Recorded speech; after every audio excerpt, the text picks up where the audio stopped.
नमस्ते बच्चों, आज हम कक्षा 7वीं के हिंदी विषय के पाठ 3 कवि का चुनाव का अध्ययन करेंगे। आइए देखते हैं पाठ। कवि का चुनाव में हजारों में से एक सच्चे कलाकार की पहचान करना बहुत कठिन बात है। हालांकि लगन, मेहनत और उस कला में डूबे हुए कलाकार की प्रतिमा देखकर एक अच्छे कलाकार की पहचान ही की जा सकती है। परंतु यह अच्छा कलाकार अपनी कला के प्रति सच्चा हो, यह पता लगा पाना मुश्किल काम है। तो आइए जानते हैं कि किस प्रकार एक राजा ने एक सच्चे कवि की पहचान की। कवि का चुनाव। चांद और सूरज के प्रिय महाराज ने अपने नौजवान मंत्री से कहा, हमें अपने दरबार के लिए एक कवि की जरूरत है जो सच्चा कवि हो। दूसरे दिन नौजवान मंत्री ने नगर में डुगडुगी पिटवा दी। तीसरे दिन 1001 आदमी महल के नीचे खड़े थे और कहते थे, हम कवि हैं। मंत्री ने 21 दिनों में उन सबकी कविताएं सुनी और देखा कि वे सब कविताएं सुंदर शब्दों में और रसीले भाव से भरी हुई है। उनमें मधु की मिठास थी, यौवन की शोभा थी, मदभरी उपमाएं थी और मन को मोह लेने वाले अलंकार थे। मगर उनमें सर्वश्रेष्ठ कौन है? नौजवान मंत्री इसका फैसला न कर सका। उसने एक दिन सोचा, 2 दिन सोचा, 3 दिन सोचा, चौथे दिन उसके फूल की पंखड़ियों के कागज पर सुनहरे रंग से 1001 कवियों के नाम लिखे और वह सूची महाराज की सेवा में हाजिर कर दी। महाराज को हैरानी हुई। वे बोले, क्या ये सब कवि हैं? मंत्री ने विनम्रता से सिर झुकाया और धीरे से जवाब दिया, मैंने उनकी कृतियां सुनी है और इसके बाद यह नामावली तैयार की है, मगर हमें सिर्फ एक ही कवि की ज़रूरत है और यह 1001 है। मैं एक सच्चे कवि का चुनाव नहीं कर सका। महाराज ने 1 घंटा विचार किया, 2 घंटे विचार किए, 3 घंटे विचार किया, चौथे घंटे में आज्ञा दी, इन सब को कैद कर दो, इनसे कोल्हू चलवाओ और हुक्म दो कि अब से जो आदमी कविता लिखेगा उसके ऊपर हमारे नगर का सबसे बलवान आदमी कोड़े बरसाएगा। मंत्री ने आज्ञा का पालन किया। अब उस नगर में एक भी कवि न था, न कोई काव्य की चर्चा करता था। लोग उन अभागों के संकट की कहानियां सुनते थे और उनके हाल पर अफसोस करते थे।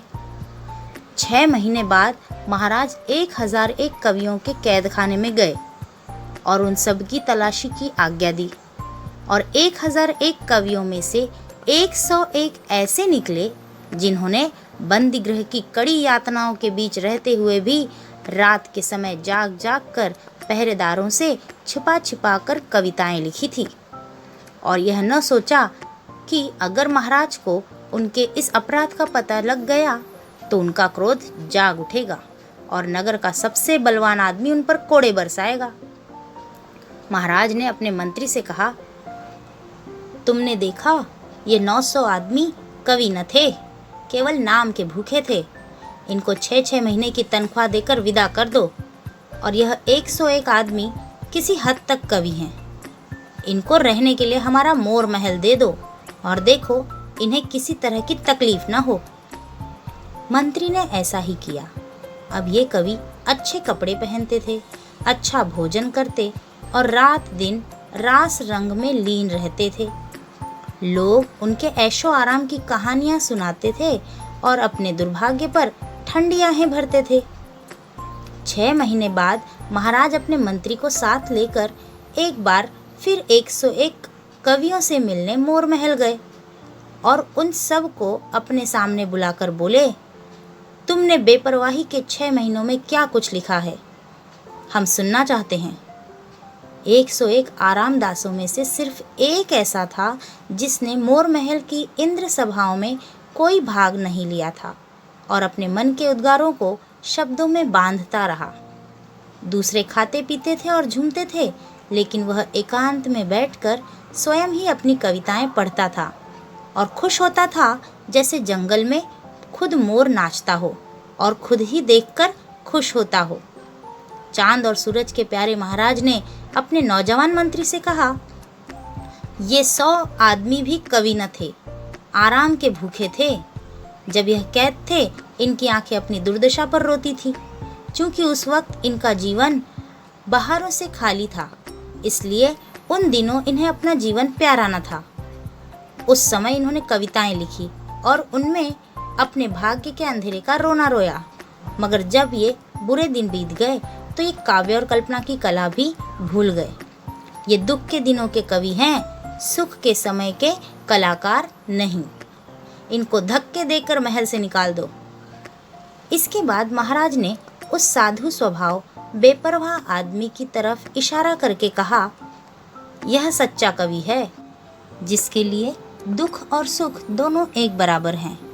यह दुख की रात में भी कविता करता है और सुख के प्रभात में भी कविता करता है।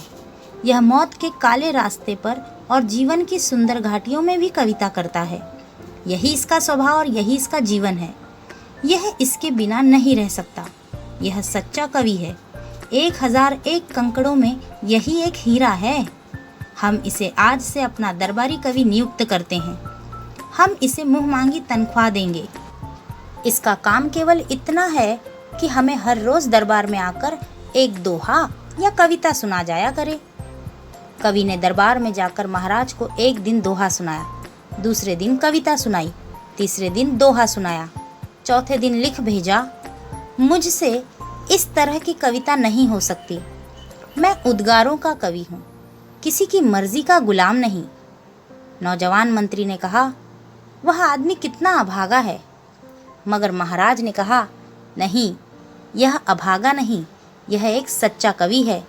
यह आज़ाद है और यह आज़ादी की कविता करता है। जो गुलाम होगा वह गुलाम की ही कविता करेगा। यह आदमी दरबार में आए या ना आए, इसकी तनख्वाह हमेशा इसके घर पहुंचती रहे। ऐसे उच्च कोटि के कलाकार का भूखा रहना मेरे राज्य का सबसे बड़ा अपमान है। महाराज की बातें सुनकर नौजवान मंत्री की आंखें खुल गई। देखा बच्चों, आज के इस पाठ से हमें कौन से मूल्य प्राप्त हुए? सूझबूझ, ज्ञान और कला का सम्मान, आज़ादी का महत्व तथा सही परख। यहाँ पे देखा हमने कि एक सच्चा कलाकार किसी की बंदिश में, किसी की गुलामी में अपनी कला को नहीं निखार सकता। जब वह आज़ाद होता है तो अपने विचारों को स्वतंत्र रूप से प्रकट करता है।